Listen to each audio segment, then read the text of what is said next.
योजनाअनुसार साँझमा टोली खदम खोला पुग्यो, तर मुर्कुटाहरू देखिएनन्। 2 महिनासम्म फोटो खिच्ने टोलीहरू हाजिर भए, तर मुर्कुटाहरू गैल भइरहे। तेस्रो महिना पनि टोलीहरू डाँडामा छलिएर बसे। निष्पट्ट अँध्यारो भएको थियो। 40-50 जना मान्छेका आकृतिहरू खुल्सीभित्र पसे।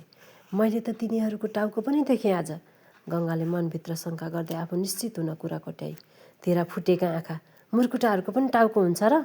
टाउको नभएकालाई नै मुर्कुटा भनेका हौँ। तेरा आँखा जचा भनेर वर्षौँ भयो मैले सुझाव दिएको। गीताले झपारी। म पनि टाउको थियो नै भन्छु। शम्भुले गङ्गाको कुरा पुष्टि गर्न खोज्यो। एकछिन पख है, भर्खर आएका छन्, निस्किँदा निहालेर हेरौँ। ज्योतिदेवले विवादको अस्थायी निरूपण गर्यो। 15-20 मिनटपछि मुर्कुटाहरू लस्करै निस्किए र उनीहरूतिरै लम्किए। अब देख्ने भए, मार्ने भए भनेर 6 जना नै डरले कुक्रुक्क परे।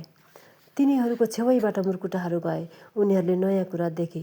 मुर्कुटाहरूसँग पनि खुकुरी, बन्दुक, पिस्तोल, गुलेली थिए। नयाँ कुरा पत्ता लागेकोमा टोली खुसी भयो। अर्को रात उनीहरूकै छेउमा आएर मुर्कुटाहरूले आदेश गरे, साला भातेहरू, आत्मसमर्पण गर। 6 जना नै मृत्युको डरले गुटुमुटु परेर घुँडा टेके। अझै टेरिनस् भतुवाहरू, तिमीहरूका सबै बन्दुक नै गोलीहरू यहाँले। एउटी मुर्कुटी चर्को स्वरमा बोली।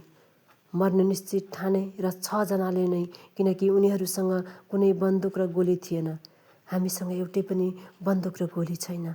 थरथर काँप्दै सविताले भन्ने आँट गरी। फर्स्ट प्लाटुन, सुट गर।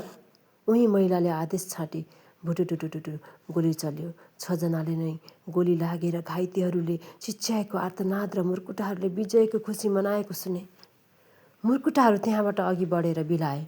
हामी जिउँदै छौँ कि मुर्कुटा भइसक्यौँ।